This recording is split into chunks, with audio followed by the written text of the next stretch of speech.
fix Spatial Wallpaper not working on iOS 26. So if you want to fix your Spatial Wallpaper not working on your iOS 26, then what you need to do is first make sure that your low power mode is turned off. You need to go with the control center, and then you will have your low power mode. Make sure that this is turned off. Now you need to go to your settings, and under settings you need to scroll down and go with battery. Under battery you need to toggle off the low power mode from here, or you can also go with the control center. Once you've done that, you can disable your animations, including your spatial wallpapers.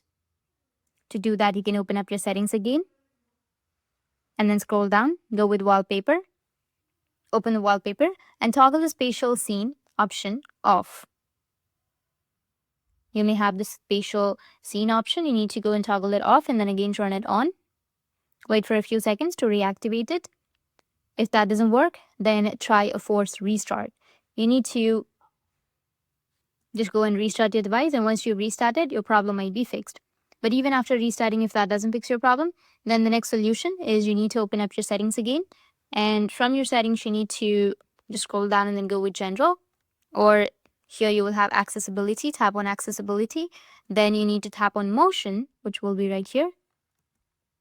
If it's enabled, turn it off because this feature can prevent the spatial wallpaper from working. Finally, ensure you're using a high quality photo, ideally with a clear foreground and background.